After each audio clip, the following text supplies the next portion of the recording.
But is he the best player in this draft on his own? Without a doubt.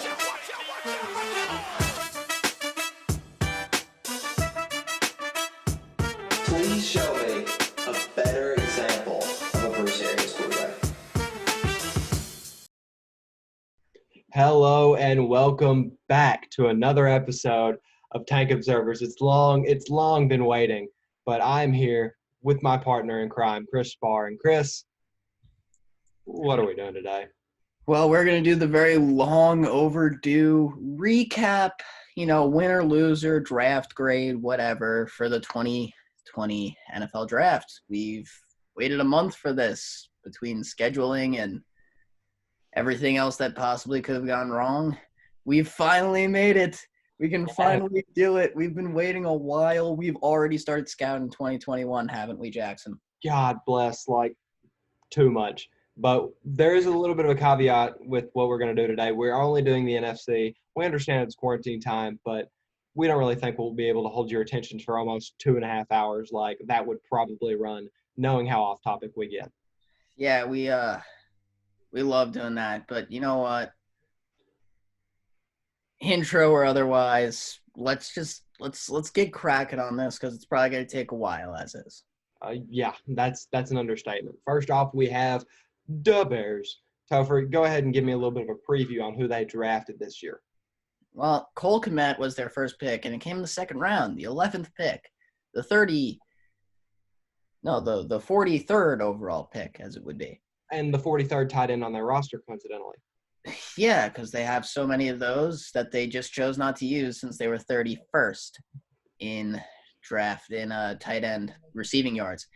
Then they had Jalen Johnson, who's likely a fill-in for Prince Amukamara, who they parted ways with. Travis Gibson, who was their next pick, jumped from that second to fifth like the Bears do. Then Kindle Vildor, Darnell Mooney, Wait, how else do you get good by trading all your picks? Yeah, that happens when you put all your eggs in one basket, then pay that basket the most money in the NFL for a defender, and then that basket doesn't carry to the playoffs like you hoped he would. Well, he did one time. It's not. And then Mitchell Trubisky happened. Regardless, they got graded a D. I didn't need to go through all those names to let you know that they got graded a D. And my one note for this team was drafted weird fits and filled very few holes. Yeah. I feel like you have more to say about it. They had a good second round, if that's worth anything. I mean, Cole Kmet's a very They only had a second round. All their other picks were the 5th round or the 7th round. They only had 3 rounds. Touche, Topher. But the players they took were good players in the second round. Cole Kmet was my favorite tight end in this class. Jalen Johnson, I thought, was very slept on. He was a first-round talent in my eyes. But they don't fit that Chicago style. I guess now that it's Pagano's defense, Jalen Johnson makes sense, but the rest of these guys just felt like depth in a time that they needed to bolster their offense, and something they just didn't do.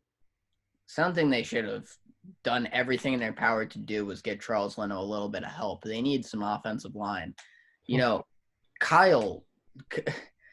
Kyle Long can only do so much, and he retired because he did too much and was hurt too often. It's the classic Joe Thomas experiment. You have this Pro Bowler, perennial Pro Bowler, and, I think he was an All-Pro a few times. I don't do my Kyle Long research because who does? But, the guy's awesome on social media and all, but, when he's 32 years old and has been hurt that many times, the guy's going to retire and he's going to leave you for dead. And that's what he did. Yeah, it's a very questionable draft, and we're going to see a lot of that in this division. But, Topher, go ahead and kick us off with what may have been the biggest meme of this draft season, the Packers. The Packers drafting Jordan Love and A.J. Dillon, two offensive positions where they already had Pro Bowlers starting.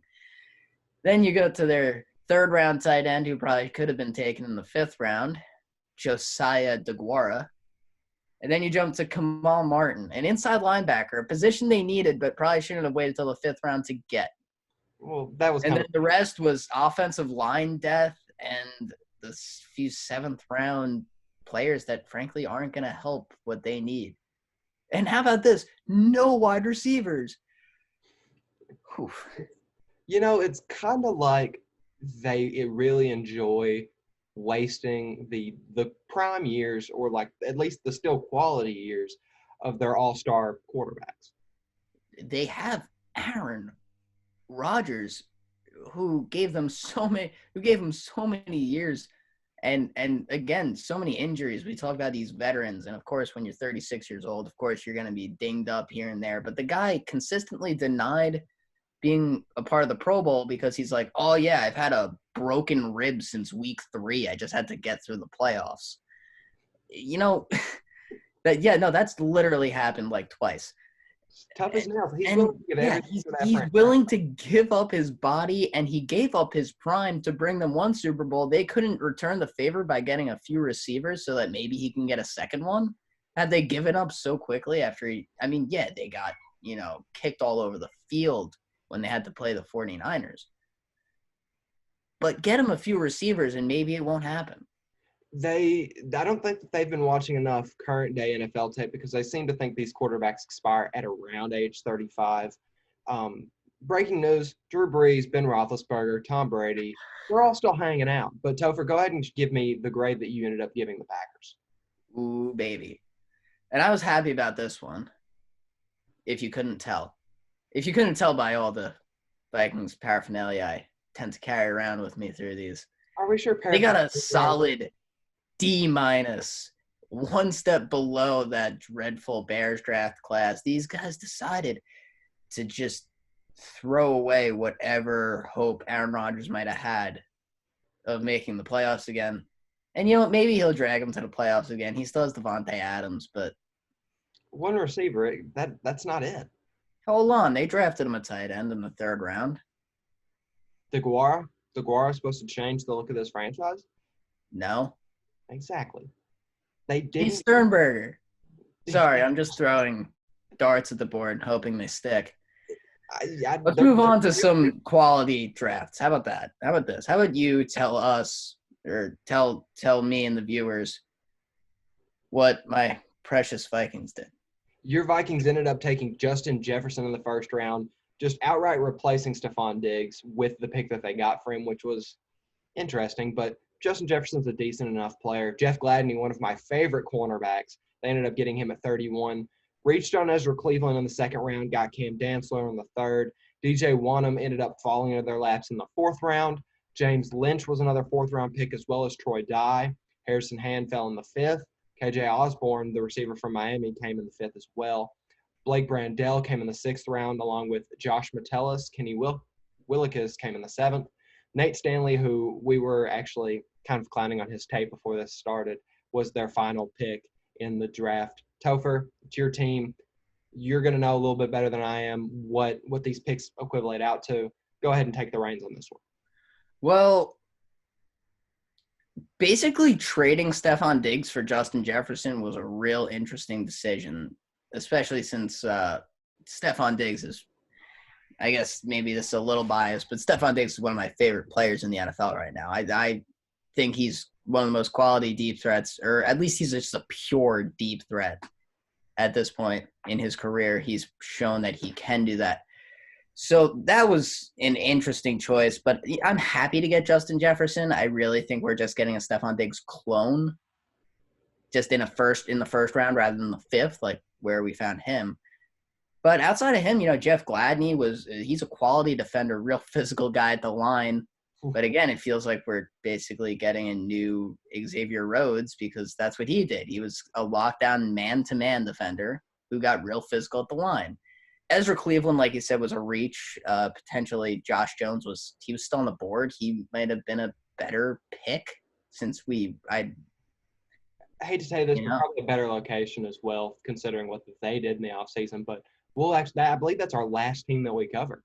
But you can go ahead and resume your spiel. I just wanted to take a little jab at your Vikes. Thanks. Yeah. Anytime. Yeah. And then Cam Dantzler, and out of that, I think we might potentially gotten 3 day one starters with Dantzler, Jefferson, and Gladney. I think it makes plenty of sense that they would all start almost immediately. I don't know how we're feeling about Mike Hughes. We still have him around after we lost Mackenzie Alexander and Xavier Rhodes to free agency. Yeah, that's about it. I gave us a B plus. I think that's more than fair. I'd get into the later rounds, but frankly, we had so many of them that they all kind of blend together into one big pile of defensive depth. Yeah, a lot of these picks are just interesting. Like Justin Jefferson at 22 it's like, okay. Jeff Gladney, I wholeheartedly agree with. Ezra Cleveland doesn't make any sense to me. No. Cam Dantzler, y'all had to get him. Obviously, like you mentioned, you have no secondary. But let's be honest. We could have gotten Kristen Fulton instead of Ezra Cleveland, and I don't know, another tackle, any other tackle in the third round. Okay, but I think I would have rather just replaced Josh Jones with Ezra Cleveland here and still gotten Cam Dantzler. I would have taken that. But Ezra was too early. I think that if we flopped, what if we took Ezra in the third round, because he probably still would have been there, and taken Kristen in the second? Potentially. I don't know. I definitely agree with the B plus grade. My quiet impact player on this list is somebody you got in the 7th round. Kenny Willekes from Michigan State. I was very impressed with him with the tape that I saw. I considered him probably a 3rd round pick. But to get him in the 7th, he was one of the better steals, and there was a lot of those in the edge rush department this year. My favorite pick outside, third day pick, James Lynch. After I didn't do my homework as well as I probably could have in this 2020 class. James Lynch, I went back, watched some of his tape. He's just so aggressive on the interior. He literally threw guards. And yes, it's the college level, and there's a bit of that going around. But he literally was grabbing and throwing guards out of his way to get to the quarterback. And I maybe would like to see a little bit more in the run-stopping department, but he gets after the quarterback like few defensive tackles out of this class do. Maybe Javon Kinlaw and Derek Brown, and they were both top 10 picks. And clearly his talent level wasn't as polished as theirs was, or he would have been up there with them. But pass rushing defensive tackles are few and far between, and his aggressiveness is crazy. I look forward to seeing if he can make an impact on the Purple People Eaters. But let's move to the final member of your division, the Lions. Yeah, this one kind of broke my heart because it was the only draft class that really stacked up with ours. Yeah. And because let's be honest, those first two were gross. Well, yeah, but what do you expect from the Bears here recently? And the Packers, that just their decision making hasn't been on par with anything. No. Actually, it's been on par with their play. But let's move on. The Lions, yes, because they're here too, and unfortunately might be in the playoff race after this draft class because it was outstanding. This draft for them was great. They took Jeff Okudah at 3, which, I mean, yeah, who else are you going to take there? Maybe Derek Brown. Maybe they get back to that Ndamukong Suh era of frontline defense. Him, Nick Fairley, Ziggy Ansah were terrifying when that was a thing. Nick Fairley, that's a name I haven't thought about in a while. Yeah, he went to the Saints and then, just kind of left the NFL because he got in-game snapped out of the league. Yeah, just kind of dissipated. It was really sad. He was so talented when he was with Ndamukong. But yeah, Jeff Okudah, DeAndre Swift, Julian Okwara, Jonah Jackson, took a few really high-quality players in those first 2 days. Then you get Logan Stenberg, Quintez Cephas, Jason Huntley. Those first two are a little difficult for me to pronounce there. Sorry. John Penasini, and then Jayshon Cornell. And my notes here, they didn't waste any picks, no reaching, and they drafted really safely and came away with a solid haul. They needed all of those guys. They drafted for need, took talent when they could, and now they have a pretty nice-looking defense. Grabbed a Grab the first. I don't know where I was going with this. Blue ribbon talent. That's the what I was looking for. Grab the blue ribbon talent at corner. That's If this is Sorry, I can't Patricia's talk. last opportunity to hold on to his Lions job, he did a very good start with getting Okuda, getting a running back he knows he can trust with DeAndre Swift, very versatile player, getting Jonah Jackson, just players that are going to bolster his team. And watching his in-division rivals, 2/3 of them at least, kind of falter at this occasion, you have to feel like if he's ever going to get a shot, this is it. This has to be the time that Patricia weighs up all of his odds and is like, we have the opportunity to be the second best team in the North, maybe hypothetically the first if Stafford gets in his real zone like we know he can get in. They have the opportunity to be the best team in the North, and that's not just me talking. Yeah, without a doubt. We saw what they could do early. Now they're getting their edge rushing back with Julian Okwara. I think he's really good and just kind of fell into their laps in the third round. That's nuts. Then DeAndre Swift, going to be a really nice compliment, a little thunder lightning there with Kerryon Johnson. It's going to be awesome to watch there. If Kerryon can stay healthy, much like the rest of this team, something they've been having a difficult time doing. Stafford with his back fractures and twisted ankles and literally whatever else you want to tack onto that list because he hasn't been healthy in 3 years. But all of this rolled together with Jeff Okuda on the outside since they got rid of Darius Slay, brought in Desmond Trufant. Exciting stuff. A lot of roster shifting going on. It's going to be fun to watch. Yeah. Maybe not for me because, frankly, they're terrifying this year. Scarier than the Packers, even though they seem to have our number every year. I think the North is going to be the most interesting division in the NFC this year. If it's not the West, it's the North. For sure. But let's go ahead and scoot down a little bit, going to the NFC South. First off, we have the Saints. They went ahead and picked up Cesar Ruiz. They went and got Zach Bond in the third round, Adam Trotman as well in the third round, a tight end out of Dayton, and Tommy Stevens, a quarterback out of Mississippi State. I mean, that pick can kind of be erased. That one didn't count. That's a practice squad quarterback. They drafted three. They drafted 2 rounds, much like our friends the Bears drafted 3. They drafted 2, and then they did a thing in the 7th, and I don't know why they did a thing in the 7th. They could have traded that. They probably could have traded that pick away for bubblegum and rocks, and it would have done nothing. It would have done the same thing.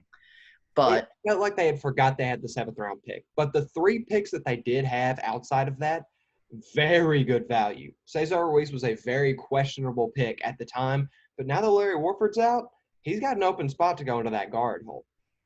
Zach Bond, one of the players that we both loved talking about coming up in this class, grabbed him in the third round. I mean, you don't find talent like that. You don't find starters at that high of a level because he could come in and be a day one starter. No question in my mind. And lastly, Adam Trotman has the potential to serve as the best tight end since Jimmy Graham in the Bayou. And I mean that because he is a very talented receiver. He can block, he can catch, and maybe it was against inferior opponents at Dayton, but you got to give it a shot. No doubt there. I appreciate everything that you said, but I think you're throwing a few shots over in Kobe Fleener's direction, calling him out, saying Adam Trotman's bad. Just come in and just completely outshine what he did there. Remember, Kobe Fleener had a rushing touchdown for the Saints. He was in my fantasy lineup for some reason. I don't know how he got there. Watt has a receiving touchdown. What I don't know if he had any receiving touchdowns. He was kind of irrelevant when he went to the Saints. Just got a big fat paycheck after what he did with the Colts. And then that happened. But no, at the end of the day. And Zach Bond, are you ready to give up on Marcus Davenport so quickly? That Zach Bond is already going to be a day one starter? Zach Bond will serve as a Kyle Van Noy in my eyes. You're saying he's just going to run linebacker and, hop on the edge whenever someone's tired. Or if they want to just blitz him for no reason. Anzalone should be more scared than Davenport. Wow. Anzalone's the middle, though. He's running that middle linebacker spot. Zach Bond's coverage skills are so good, it doesn't matter where you play him, if it's Also, on the bench or if it's I on was the a line. little confused at this pick to begin with because they kind of have a stacked linebacking core. And I know Anzalone, maybe you're saying, is subpar, but he's still running that middle spot. Zach Bond is an outside linebacker for certain because he came in looking at an edge spot or a coverage spot. It's Demario Davis whose spot he'd be taking. And maybe if they're expecting him to age out this year or something, maybe just fall off. Maybe it's a contract year. I haven't really looked into his particular situation there. But it's his spot that he's be coming for, if anything. Demario Davis played too well last year for me to write him off. I well and truly think that Bond has the skills to slide inside and challenge Anzalone. Well, that should be interesting to watch. You gave him an A- there, which is more than fair. I think they had a really nice class. They're replacing a guard, which is important. Grabbing Zach Bond, best available talent for sure. And then Adam Troutman is definitely going to slide in, take Josh Hill's spot of that starting tight end role. Yeah, it didn't feel like any wasted time with them. They knew what they wanted, and they went and got it. And this might be one of the benefits of us doing this actual video a little bit after the draft has occurred, because at the time, this probably would have gotten a B because of what they did with our first, which was Cesar Ruiz. It didn't make any sense. But now that Warford's gone, the whole vision for this draft has really fallen into place. But moving on to the Falcons, Topher, go ahead and run us down who they grabbed this year. Do I have to? Because A.J. Terrell was disgusting with the first pick. I know he's long. I know he's athletic. But he was embarrassed in that natty. That natty game was gross for him. It was just one of his worst performances of his career. It's haunting to rewatch. I don't know why he was a first-round pick this year. Jeff Gladney could have gone there, and they would have gotten a higher grade. But then you guys probably would have been stuck with Terrell. Yeah, let's not bring that up. And then we have Marlon Davidson in the second round. Awesome pick. I'm a big Marlon Davidson guy. Then they draft another guard, Matt Hennessy. He's taken as well. Guard, center, interior lineman. He could play it all. Maybe they're looking at a new guard spot. Maybe they're not so promising. First-round pick last year. Should be worried. Lindstrom. Or they're looking to replace Alex Mack, who's potentially aging out of his position. Very old. Very old. And Michael Walker, Jalen Hawkins, and Sterling Hoffrichter, who was probably my favorite pick because, what a name. Right? Yeah, that might create the biggest position battle on this whole list. For them, yeah. A.J. Terrell has no competition. Marlon Davidson should be a day one starter. He's just such a overpowering run stopper. Great player. Matt Hennessy likely going to be groomed for a starting role, if not just taking Chris Lindstrom's spot. He won't take Lindstrom's spot this early. I think he'll hang out and learn from Alex Mack, and then next year or the year after will be his replacement. More than makes sense. But yeah, Sterling Hoffrichter and Ryan Allen, a Super Bowl winning punter against a rookie out of Syracuse. It's a fun Exhilarating. The Falcons really just got our motors running. Hey, we talked about this a little bit before the show. Caleb Sturgis versus Roberto Aguayo, the kickoff of the ages in preseason, I believe, 2017? Yeah, I just don't get it. Aguayo was so bad. Hoffrichter might actually have talent. Yeah, but that's the entertainment of it. We didn't know Aguayo was bad yet. Or we didn't know he was that bad yet. But remember Janikowski in the first round of 02 draft? That was fun. Weird. Still. 21st overall pick. Punter. Stud. Kicker. He worked out, but well, for sure. He was so good. He was even good when he was with the Seahawks in that last season. I don't like remembering him as a Seahawk. That just feels weird to me. No one remembers him as a Seahawk. That's why he signed that one day, like Jared Allen did with the Vikings.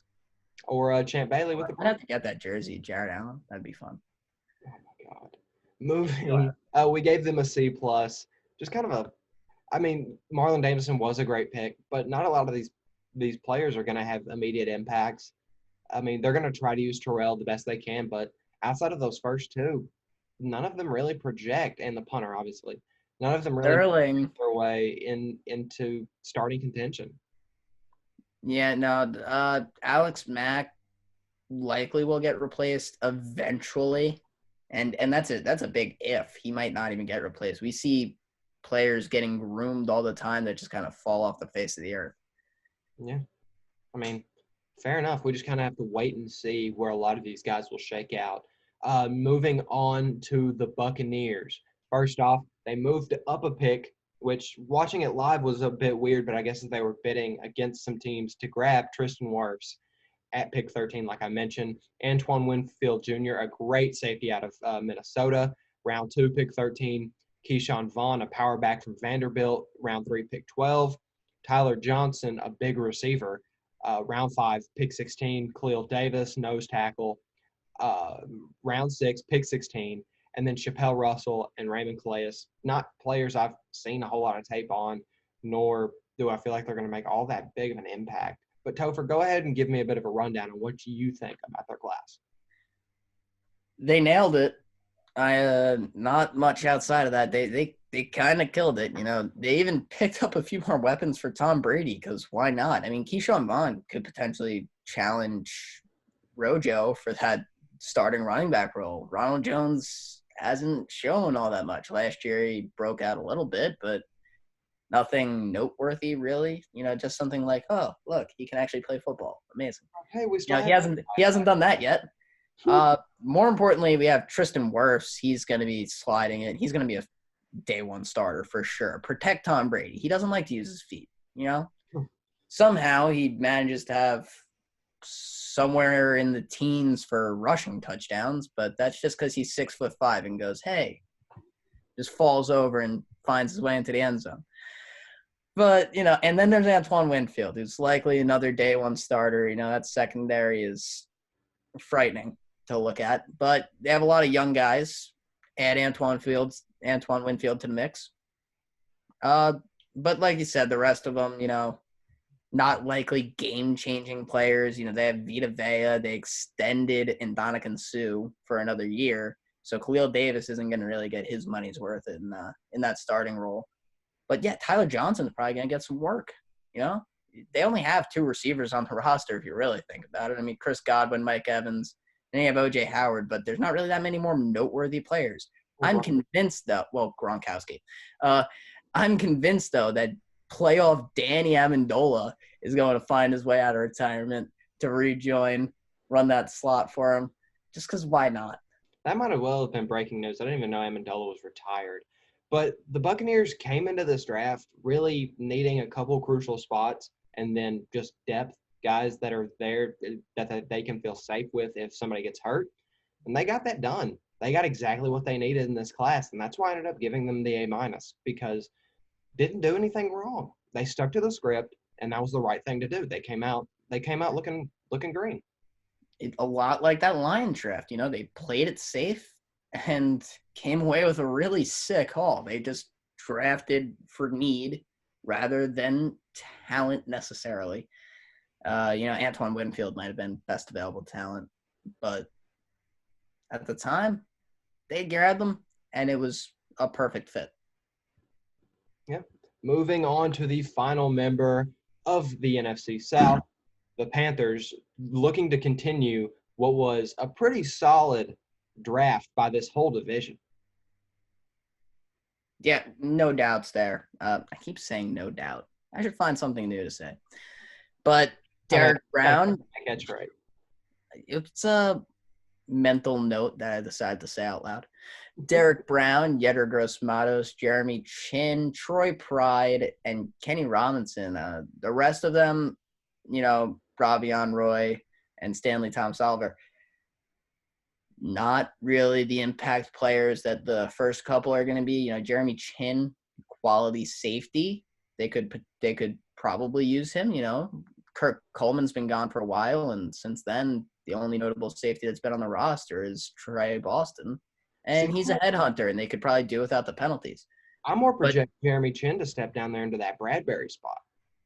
really, Yeah, but I feel like their safeties aren't near as weak as what that side of the ball is going to look like. Troy Pride's not big enough to play the outside corner. He can fit in slot, but Jeremy Chin on that sideline, strolling, playing man up against some of these receivers, I think would work out. well, I'd like to see that experiment. But yeah, it's just this is an overall just talented class they're bringing in. A lot of everything, really, mostly defense, if not entirely defense. Yeah. At least the impact players are going to be defense. Uh, But yeah, they all they did was bump up that defense, and I guess they're going to be like, "Hey, Teddy, throw it as far as you can, and we're going to see if more can get there. And if you're not going to do that, then give the ball to C-Mac, you know." And that's their whole offensive plan, I guess, Robbie because they didn't do anything. You're forgetting they just signed Robbie Anderson. You can't discredit that. Can't I? He was a decent receiver. Yeah, he was a decent receiver that got more than likely overpaid by the Panthers because he's tall and fast. And because he was from Temple, and that's where Matt Rule coached before Baylor. That was his coach. Kind of had a bit of a bias. But one of my favorite picks from this haul, Kenny Robinson, the St. Louis Battlehawks standout from the XFL, had a bit of an issue in college, got dismissed for academic violations, but was a standout against the big boys. He got to play against former pros. And to get him in the 5th round, somebody who basically already has a year's experience, yeah, why not? I like that pick as well, Kenny Robinson. That's why I stopped at Bravion, not him, because Kenny was cool. I was a big XFL guy, and I didn't watch a lot of games, but I certainly paid attention to Kenny Robinson just because of the story. You know, apparently you don't have to be smart to play in that league. So, No. Kenny, you lucked out, made your money there, and now you're going to get paid in the NFL. Let's see what you can do. Let's see if you can take that Trey Boston spot because he keeps demanding more and more money. Not that he doesn't deserve it. It's just that apparently teams don't want to pay him because he was like second in the NFL in interceptions when he played for the Chargers, got off the Chargers. Nobody signed him. Then he went to the Cardinals and had the most penalties in the league by a safety the year he was there. It's not a joke. You can actually look that one up. Well, either way, I ended up giving this would be the 3rd A in the NFC South, being an A flat and the highest grade amongst them all. Well deserved. Yeah, I mean, great classes here. Moving on to my division, NFC East, starting off with my team, the Washington Redskins. Obviously, you must be living under a rock if you didn't know we took Chase Young at number 2. But the rest of our class, a little bit more underground. And Antonio Gibson in round 3, Sadiq Charles in round 4, Antonio Gandy-Golden as well in round 4, Keith Ishmael in round 5, Kalike Hudson round 5, Cameron Kroll round 7, Woo Pig, and James Smith-Williams round 7. Sorry, I had to sneak the Woo Pig in there. He's a former Razorback. What can you do? You could just not say Woo Pig, but I'm not gonna discount you for it. That's not in the bloodline, Topher. Gotta say, my first note here is that I wanted Sadiq Charles to be a Viking so badly. And Project. I feel almost robbed of that. Maybe not by you, but by our GM, potentially ownership. Doesn't matter. I guess my next note's going to be that Chase Young was the biggest steal of the draft, falling to number 2. But yeah, no, he was far and away the best player in the class, and you got him at the 2nd pick rather than the 1st. I mean, of course, Joe Burrow was going to go first. We all knew that Joe Burrow was going to go first, and we can talk more about Joe Burrow going first when we get to talk about the Bengals taking him first. And I think that they had an A quality draft class, not the Redskins, the Bengals. Yeah, I figured. But yeah, no, you guys had a great draft. Replaced Trent Williams with Sadiq Charles. Sadiq Charles off the field issues, no doubt, a lot of them. In fact, missed plenty of games. You But love your off-field I, issue players. Hmm? I said you love your off-field issue players. I do. They're all so good, and then they fall, and then they don't get drafted by my team. So, it happens. Okay, so you did give us a little bit of credit for the draft we had, but I'm not so sure I'm in love with it. I do really enjoy the pick of Antonio Gibson. Wasn't a huge fan on the day because, I mean, a running back when we have a backfield of AP already guys. We signed Peyton Barber and J.D. McKissick this year. Bryce Love from Stanford last year, we drafted him. Bryce Love was my favorite player of that draft class. Yeah, I mean, and he's not even fully healthy yet, so we don't even know that he'll make the final roster. But Ooh, with maybe that he'll go to the Vikings. doubtful. He won't. Aren't that smart? Ever. But We hate getting good players. I've noticed. But it just it was interesting to me. But knowing who our coach is now, Riverboat Ron, he loves his Christian McCaffrey type players. And I could see him trying to make Antonio Gibson fit that mold. That being said, outside of that, I don't see any real challengers for starters. I think Kelvin Harmon's going to beat Antonio Gandy Golden just about every day of the week, no matter how cool his name is. Sadiq Charles, a good left tackle, but he's not going to start for us this year. Why not? Who are you going to put in front of him? Probably Jerron Christian. Oh, that'd be terrible. Our O-line really went. Unless he gets suspended, you have no reason not to start him. Sadiq? That's a first-round talent that couldn't. No, it is not. Doing drugs. Sadiq Charles is not a first-round talent. You're wrong. I'm happy to have him every day of the week. Fine, second. I don't care. He was second. Yeah, sure. Well, then fine. You got him early fourth. Be happy. I am very happy, but that doesn't mean make him a starter week one. He's got his field. I think he's gonna win the job. Maybe. And I'm pulling for the kid. I want our draft picks to succeed. Don't get me wrong. But I gave our draft a B. I mean, a lot of these guys felt like camp bodies. Like, as much as I love Cameron Curl, love the fact that he was obviously an Arkansas Razorback. Is he really Woo pig, you got that right. Is he really challenging for the safety job or the cornerback job? No. James Smith-Williams will probably be on the practice squad. Keith Ishmael, we have Chase Roulier, who's a very, very talented center. I mean, none of these guys really work into our immediate plans. So I've got to settle with the B. At least you didn't give 14 draft picks and probably close to half of them are going to be camp bodies. That's what I'm working with right now. Over there on them powerhouse Vikings. You have to keep faith because a lot of your parts got stripped this offseason.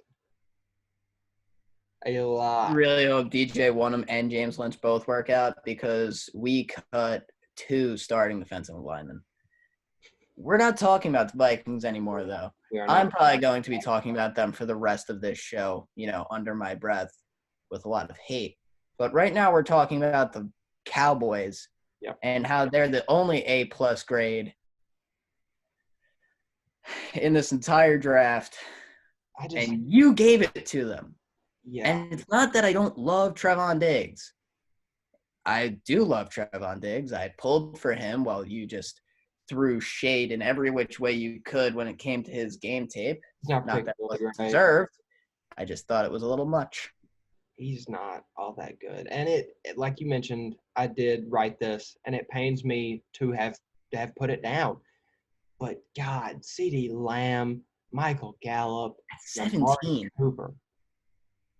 Think about at 17 they got CeeDee Lamb. Dude, I mean, I don't think Dak Prescott is a Super Bowl winning quarterback. I don't think he is that caliber of a quarterback. But with those 3 receivers, Ezekiel Elliott coming out of the backfield, I mean, what do you do? Who do you go? You didn't even bring up the offensive line. Tyron Smith and Lael Collins at your tackles with Zach Martin and Connor Williams at left guard. Travis Frederick was they unfortunately lost him to retirement, But save after that one for a bit later because they had a pick that definitely would have influenced that. Mm. But continue. yeah, CeeDee Lamb completely turns them around. Or not turns them around, but adds another dimension to a receiving core that, quite frankly, is probably the best in the league. As much as I hate to say it. But, yeah, we touched on it a little bit. Trevon Diggs, I'm not a fan. Christian Fulton and Cam Dantzler were still there.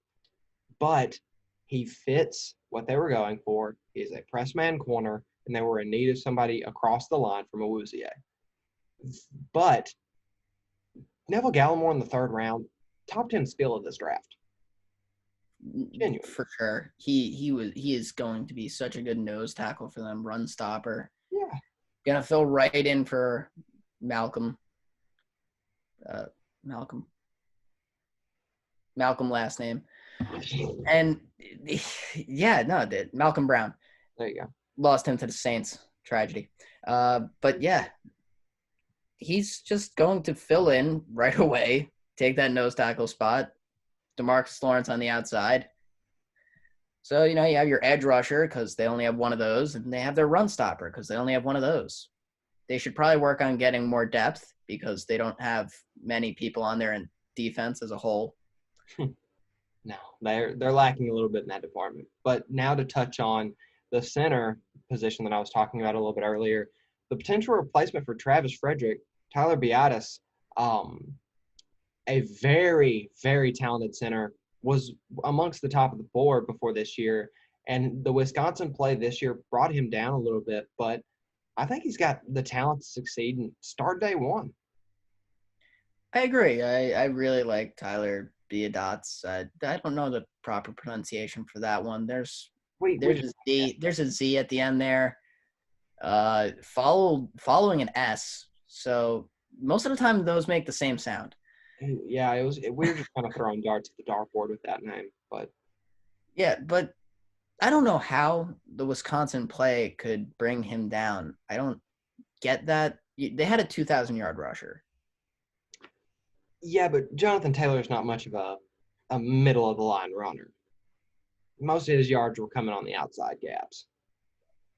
Fair enough. Follow that pick with Bradley and I, who's that other edge rusher that I guess he could take over. Randy Gregory still there, surprisingly. Somehow, some way, he's managed to stick around. He's still in the NFL. Let's be shocked at that one. But Bradley and I probably gonna take that spot. I wouldn't doubt it, because unless they just kind of get rid of him or maybe he gets suspended again, I'm sure Bradley and I will find his way into that lineup.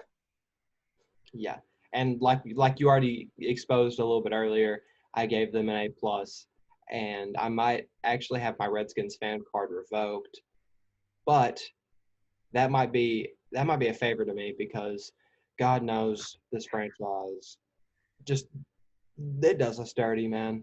But moving on, a little bit happier. The franchise does you dirty. The Vikings have been to the Super Bowl 4 times and never won. You weren't allowed. Imagine being a Bills fan, except they actually have a shot at winning at some point in the next 10 years. They have a shot at win next year, but that's a different video. Yeah, moving on. Next time. Moving on to the Eagles. Jalen Reagor, pick 21 in the first round, a receiver I gave a lot of hype to. Pretty upset to see him land inside the division. Jalen Hurts. No reason for them to take him. They could have traded up and got CeeDee Lamb, someone who actually could have helped them. Why did they need there was no way they were getting that pick from Dallas? Yeah. Why do they need a Deshaun Jackson lookalike? Because Deshaun Jackson's old, and they've got Deshaun Jackson to teach him. I understand the pick. It wasn't the best pick to make, though. But moving on, Jalen Hurts, pick 22 in the second round. Davion Taylor, the third round, 39th pick overall, or in that round, excuse me. Kavon Wallace, fourth round, pick 21. Jack Driscoll, fourth round, pick 39. John Hightower, round 5, pick 23. Sean Bradley, sixth round, pick 17. And Quez Watkins, 621. Prince Tega somehow falling to the sixth round at pick 31. Yeah, I don't know what happened there. I have no idea. And Casey Toohill, seventh round, pick 19. That one, I've struggled through that one a little bit. Yeah, Toohill. not quite Tyler Biadasz or Biades or No, I just meant that whole read. I couldn't figure out what numbers were for a minute there. But yeah. Well, sometimes reading's hard. I think Daryl from The Office said that best. But yeah, I don't get it. The whole draft for them. You know, they got a few steals there. Prince Tega, Driscoll, maybe, I guess, if you want to call that one a steal. Kavon Wallace, I thought was a very talented safety. They got him late fourth, mid late fourth-ish. But yeah, I threw a C plus because, for one thing, they took Hurts for no reason, unless they're expecting another injury, which you shouldn't just expect injuries from your quarterbacks, especially not one with the talent level of Carson Wentz. But yeah, this was a weird draft. I've seen very few like it in my time. yeah, it feels like they tried to draft Jalen Hurts to fit the Taysom Hill role, even though he said he wouldn't do it. He said he wouldn't be catching balls in the NFL. And there's no real clear path to the top for him. To waste a second-round pick on what is essentially a security blanket just feels wrong, especially with the quarterback we know Jalen Hurts can be. What maybe I was thinking, I'm sure everyone remembers if you're watching this, I hope that you remember the Nick Foles / Michael Vick era for the Eagles. Maybe they're hoping that they can get a few option plays running where Hurts comes in and, you know, carries the ball, maybe runs a few option plays. Yeah, I don't know. Come in on those. I don't know. It seems like something that could happen because they had success with that. I mean, the Eagles were good while Mike Vick was there. And I'm a huge Michael Vick fan. So I'd love to see them try to bring back some of that nostalgia. But that's all it would really be. I don't see a lot of success coming from it. Touching back on that whole you love people with off-field issues with your love for Michael Vick. Especially pre-Philadelphia Mike Vick. That was a whole thing, wasn't it? You know. Incredibly talented. But let's move on from that just confusing draft. Something a little bit more lined out and to the point, the Giants. Topher, run me down who they picked. Incredibly straightforward draft class for them. Andrew Thomas, 4th overall. Xavier McKinney, 2nd round, 4th pick of it. Matt Pert, 35th pick of the 3rd round. Darnay Holmes, 4th pick of the 4th round. Shane Lemieux, that's it. Again, there's an X, it's French, whole thing. 4th pick of the 5th round. Cam Brown, 4th pick of the 6th round. Carter Coughlin, 4th pick of the 7th round. And then TJ Brunson, who was the 24th pick of the 7th round. We had some words for him earlier. Leader. Pretty sure you threw the word bum around. What? It's all good, though. I don't know. You said mean things. I called him a bum. You said mean things about TJ Brunson, and he didn't deserve it. Okay. You're a 7th round pick. I mean, prove me wrong, please. Actually, don't, because you're a Giant. That would actually be the last thing I want. But if I trash talk you as a 7th round pick, use me as fuel. Don't try to hate on me just because I don't think you're good. Prove me wrong. Yeah, TJ. No, not you, TJ. You're in the wrong division. You cannot prove me wrong. But dude, all he has to do is beat Blake Martinez, who's literally done nothing but tackle for 4 years in the NFL. But Blake Martinez. Okay. He has a great name and was a Pro Bowler, I think. Or a snub. He was a snub one year. Who knows? But Andrew Thomas was a player that, coming into this, me and you debated if he was the top tackle. You ended up settling on yes. I thought it was worse. And then Thomas kind of slid down boards for some reason. His hype kind of died down a little bit. No sense. Yeah, it was kind of a puzzle, but ends up getting the 4th overall pick like we expected months ago. Yeah, I've been saying that. I was surprised at the McKinney pick. Not because of talent, because McKinney is – you say he's the best safety. I don't disagree with you. I'm a huge Grant Delpit guy. Don't talk. please. We could talk about this when we bring up the Browns in the AFC. We don't need to get into this argument right now. It'll take up the next hour and a half of our time. But Xavier McKinney, great pick at 36. Matt Pert, 35th pick of the third round. That stuff always confuses me. Why are there 35 picks when there's only 32 teams? I've looked it up. I've read about it. I'm still confused. I've kind of just moved on and accepted the fact that there was a 40 picks in the fourth round. I can make it really quick. It's whenever you lose a big player in free agency, you get a pick back as compensation because you lost a big talent for no reason. It's just like that's super lame. I don't know why they did that.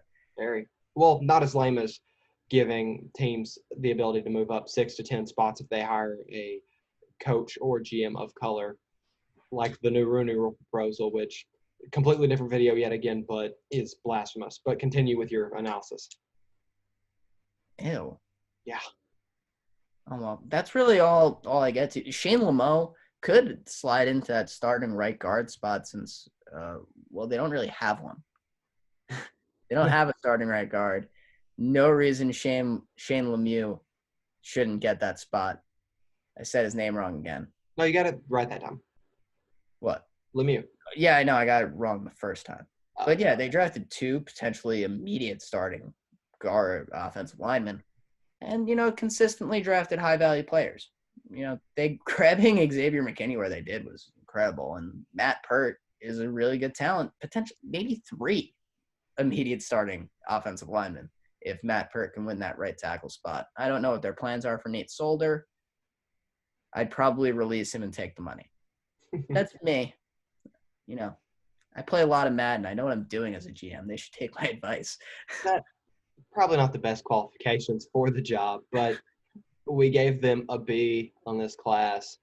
Could be higher. But, I mean, it's just not enough picks to really make a massive difference, but they drafted plenty of starters, which, you like to see that. Yeah. And moving out west, the final division in this video. First off, the 49ers getting a slew of players. Javon Kinlaw, Brandon Ayuk, Colton McKivitz, Charlie Warner, and Jawan Jennings. If you're a fan of the show, you've been watching, you know that we loved Javon Kinlaw. And that's why I'm perfectly okay with them trading that pick that was for DeForest Buckner. The Colts ended up getting him. And they just kind of sit on their laurels, don't have to pay Kinlaw for another 5 years if he works out. And they got out of that high money situation for a player that I think can be just as good. Now, correct me if I'm wrong, but does this not feel a lot like the Stephon Diggs trade? You trade your starting, already proven star, and then draft a very similar player of the same position. I don't think Justin Jefferson compares as well as Stephon Diggs. But, I mean, yeah. I think they're very similar. I think they're both crisp, deep route runners. Perhaps not, as clean on the slant as Diggs is, but when he's going downfield, he hits that stop and go as well as anyone, as far as I've seen him. How do you keep bringing this back to Vikings? Yeah, what do you expect? How do you keep doing that? Because I'm really good at it. Resuming the 49ers analysis, Brandon Ayuk was one of my favorite receivers in this class. And as soon as I saw this pick get announced, I got very excited to see what he and Deebo Samuel can concoct with Jimmy Garoppolo under center as this new 1-2 punch. I know, Topher, you have a bit of an issue with the sizes. They don't have a deep threat. They don't have an end zone guy. They have smaller end receivers. And I know Deebo Samuel's a big, strong dude at 5'11". I just perhaps his jump ball is a little underestimated because it is very good. He's very athletic with strong hands. But when your top 2 receivers are under 6 foot, it can raise some issues. Brandon Ayuk measured in at 6'1", I believe, but it's not necessarily pushing the bill by any means. But the biggest question for me in this draft for them, Colton McKivitz in the 5th round doesn't have a clear slate unless they're scared about McGlinchey getting hurt again. It's very good depth. Especially after that Trent Williams trade when they clearly feared the worst with Joe Staley, with him retiring, and he retired basically as that trade got released. They probably knew beforehand and decided to throw some picks in the Redskins' direction immediately. Yeah. Which was a smart decision. And then drafting Colton McKivitz, it's just more reinforcement, especially they traded for a 32-year-old, an all-pro, but a 32-year-old. One that sat So out. maybe they're expecting Colton McKivitz. Maybe he could slide to that left side. We know that he's an established right tackle. But yeah, McGlinchey with his injury history, it makes sense. The pick makes sense no matter which way he slices it. But yes, I can see why his slating in that offense could, be a little hooey. A little curious. But we ended up giving them a B- overall. The rest of those picks are more for depth. Jawan Jennings could, as you love to compare him to Cordarrelle Patterson, because they both played at Tennessee. Solid return man, strictly a deep route runner. I think that it's more than fair. It's just that it feels more like the color orange biting over for me. But he has an opportunity to be a feature player in the special teams unit. So we ended up giving them the B-. Now, Topher, run me through Seattle. Do I have to? I'm sorry. I'm kidding.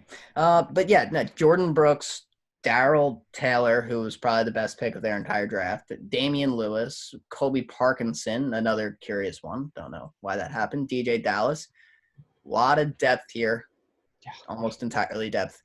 Alton Robinson, Freddie Swain, and Steven Sullivan. 2 tight ends when they already have 2 established tight ends. DJ Dallas, they have 2 established running backs. Jordan Brooks, they have 2 established linebackers. And then Darrell Taylor, I mean, are they going to retain Jadeveon Clowney? If not, great pick. If they are, what are they doing? What is going on? I'm so scared and confused. Yeah, they don't really seem to have made a lot of sense here. And if there was much to say about them, we'd stick around. But not a lot of these players are going to have impacts. I think D+ was more than generous. Yeah, and they have a lot to thank for the NFC North, ironically enough, because to your rivals, they were the only 2 teams to have lower grades in the NFC. But moving on, the Rams grabbed a replacement for Todd Gurley early. Their first pick in the second round, Cam Akers, pick 20. Van Jefferson, pick 25 in the second round. Terrell Lewis, an Alabama edge rusher that we had googly eyes for, pick 20 in the third round. Terrell Burgess, pick 40 in the third round. Bryson Hopkins, the tight end out of Purdue, pick 30 in the fourth round. Jordan Fuller, pick 20 in the sixth. Clay Johnston, pick 20 in the seventh. Sam Sloman, pick 34 in the seventh. And Tremaine Antrim, pick 36 in the seventh, because who can't have enough sevenths? Am I right, Topher? Yeah, no, the Vikings had 4 of them, because why not? Oh, wait. Sevenths, you said? Sevenths. Yeah, no, we had plenty of those. See, you set me up for that one. I brought it back to the Vikings again. Look at me go. This was another one. And I'm going to quote myself here because I wrote it out like a sentence that I would say. They drafted well, I guess. I don't know why. I don't know what they can do that will really make a difference in their division. What are they going to do? Cam Akers can only do so much. If he had 25 touchdowns this year, I'd be impressed, and they still would probably not make the playoffs. There's not much that the Rams are going to be able to do that'll make a difference, that I can push them into a playoff contention. I don't see it unless unless they had this magical season and Goff remembers how to play quarterback. I don't know what they're going to do. That's it. They're trapped in a bad division. They really are. There's no way out of that. They're in a really good division with Russell Wilson featuring the Seahawks, and the 49ers featuring Garoppolo. And then I go as far to say the Cardinals after this draft might be better than they are, might be better than the Rams. I'd argue it.